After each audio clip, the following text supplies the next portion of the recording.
Kami dari kelompok 6. Hari ini kita mau wawancara di Greenhouse Sweet Harmony.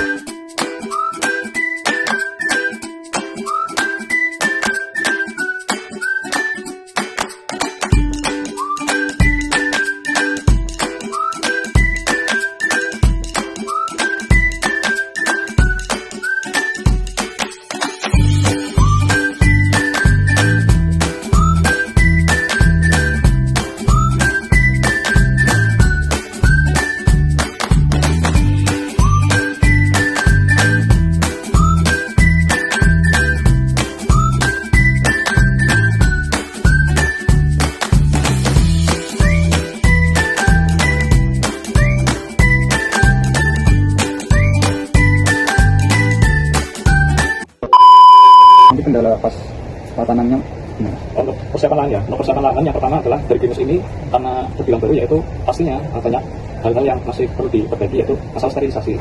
Jadi sebagai pencegahan serangan penyakit di komoditas melon ini yaitu sterilisasi. Pertama kita itu melakukan penyemprotan. Ada beberapa senyawa yang kita gunakan untuk sterilisasi. Yang pertama itu ada hidrogen peroksida, yaitu jenis disinfektan yang mengandung penyakit ya. Pertama yang itu pastinya dibuat oleh manusia, karena proses pembangunan ini kan banyak hal yang interaksinya dari orang-orang yang dari luar pertanian. Terus seperti disinfektan, ada hidrogen peroksida. Terus juga kita pakai insektisida, yaitu curacon 500 sp itu sebagai pencegahan insek. Jadi serangga-serangga yang sudah masuk kita habiskan, kemudian jadilah lingkungan yang steril. Berarti mungkin kalau orang yang mau masuk greenhouse harus disemprot dulu. Ya minimal memastikan bahwa dia tidak ada kontaminasi penyakit ya. Maksudnya penyakit apakah penyakit tanaman atau serangga itu bisa jadi. Terus untuk pemeliharaannya sendiri bagaimana sebenarnya? Untuk pemeliharaan Ya. pada proses penanaman Ya. ya, mungkin dibagi ke tiga atau 4 tahap ya. Yang pertama dari proses penanaman awal. Ini kita jelaskan bahwa greenhouse ini menggunakan sistem hidroponik, khususnya sistem NFT, itu nutrient film teknik. Itu satu sistem hidroponik yang dimana air nutrisi itu dialirkan di talang. Jadi tanpa media tanah, tanpa media yang sudah mengandung nutrisi maupun mikro, tapi kita pakai yang steril, itu rock wool itu steril ya. Nah kemudian untuk bagaimana hidroponik, yaitu nutrisi yang sendiri berasal dari air yang mengalir secara terus pakai pompa dialirkan gitu. Untuk Proses perawatan itu ya. perawatan. Nah itu untuk dasarnya kita pakai hidroponik. Kemudian untuk tadi tahap yang pertama ya, terus tahap penanaman ya, penanaman awal. Kemudian di fase yang kedua itu dalam tahap perawatan kita ada yang namanya sesi polinasi. Polinasi yaitu pengawinan dengan jantan dan betina, karena di dalam greenhouse ini yaitu lingkungan yang tertutup, otomatis untuk pembuahan buah ya tanaman melon ya pasti harus bertemu antara sebut sari sama putih ya. Nah itu karena ada serangga di sini, jadi kita lakukan secara manual dengan polinasi ya. Nanti buah itu akan muncul betina, kemudian kita pembuahan dengan jantannya. Maka dalam beberapa hari buah melonnya itu bisa muncul ya. Nah terus tahap selanjutnya setelah tahap polinasi yaitu tahap pruning, yaitu pemotongan ros-ros yang tidak penting, bisa dibilang mungkin menghambat pertumbuhan. Jadi kita fokus ke tanaman utamanya sama bagian yang bakal buah yang sudah kita pilih sebelumnya. Jadi itu yang kita pertahankan dan fokusnya di buah itu. Makanya di greenhouse ini hanya ditanamkan satu pohon itu cuma satu buah saja. Gitu. Kemudian setelah tahap pruning, kemudian beberapa hari di hari ke-60 sekiranya daun sudah ada 23 atau lebih, itu sudah masuk tahap topping, yaitu pemangkasan ujung tanaman, di mana kita menghentikan pertumbuhannya supaya lebih tinggi. Karena melon ini bisa dibilang pertumbuhannya cepat, ya, makanya itu jadi tahap penting, yaitu topping. Kemudian ya kalau sudah itu mungkin tinggal penyemprotan ya untuk sterilisasi kayak serangga sama hama dan penyakit. Nah, itu hama dan penyakit mungkin hama sendiri kebanyakan di sini yang rawan adalah hama kutu kebul. Kutu kebul itu menyerang ujung tanaman, itu yang seringkali menyebabkan pupet ya. Jadi kebulnya bentuknya jadi rusak.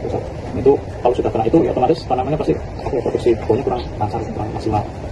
Jadi sudah ada penyemprotan, beberapa mungkin dari harus nantinya kita identifikasi pakai insektisida. Kemudian untuk hama dan penyakit penyakit tanaman itu yang sering menyerang itu jamur. Jadi jamur ini banyak disebabkan karena kelembabannya tinggi. Jadi karena lembab gitu ya, lokasi jamurnya muncul. Nah itu kita juga semprotan khusus pakai fungisida. Itu ada beberapa macam. Di antaranya mungkin saya sebutkan yaitu angkapol, ansatol, yang ada korontis, beberapa lagi. Nah, untuk masa tanamnya sampai panen, kira-kira kalau menanam di greenhouse berapa lama? Untuk masa sampai panen itu tergantung dari kita pilih. Jadi kita ingat bahwa ada dua jenis yang kita tanam di sini, yaitu golden aroma sama golden hendry. Golden hendry itu untuk sampai panen dibutuhkan sekitar 70 KST dari setelah tanam. Jadi 70 hari setelah tanam itu sudah bisa panen. Itu yang jenis golden hendry. Sementara untuk yang golden aroma kita membutuhkan waktu perkiraan sekitar 90 hari. Jadi lebih lama. Itu untuk golden aroma. Tapi untuk bobot buah pasti akan lebih besar yang golden aroma. Cuma untuk lebih cepat yang golden itu. Nah, untuk pemasarannya sendiri saat setelah panen gimana? Untuk pemasaran saat panen kita ya lewat media sosial, yaitu mungkin lewat WhatsApp sama mungkin lingkungan kampus ya, karena kebetulan sini juga lingkungan UMP, artinya penjualan bisa lewat mulut-mulut lah. Masih menggunakan metode konvensional, jadi kita belum secara aktif memasarkan, gitu. Ada permintaan kita jual gitu. Dan rencananya mungkin ya ke depan kalau proporsinya lebih banyak, kita pasti akan maksimalkan lewat media sosial, WhatsApp dan lain-lain. Nah, untuk menarik minat pelanggannya sendiri gimana? Untuk menarik minat pelanggan, yang pertama di sini kita menyediakan tempat wisata petik ya. Wisata petik itu artinya pembeli bisa memilih buah sendiri gitu. Jadi tidak memilih yang sudah kita pangkas itu. Tapi di sini mau yang punya besar atau seperti apa itu. Jadi yang membuat apa ya istilah jadi daya tarik lah. Nah, untuk masalah persaingan dengan beberapa bisnis lain, gimana kalinya? Jadi untuk persaingan sebenarnya nggak terlalu kasar ya.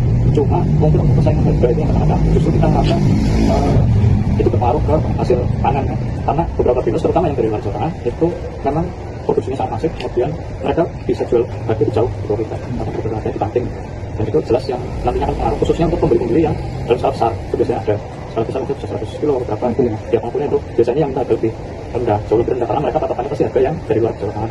Jawa Timur itu harganya jauh di bawah.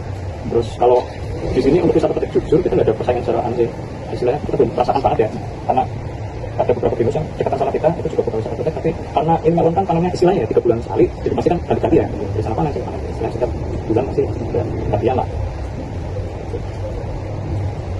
Untuk pengembangannya sendiri bisa di sini apa yang kita lakukan?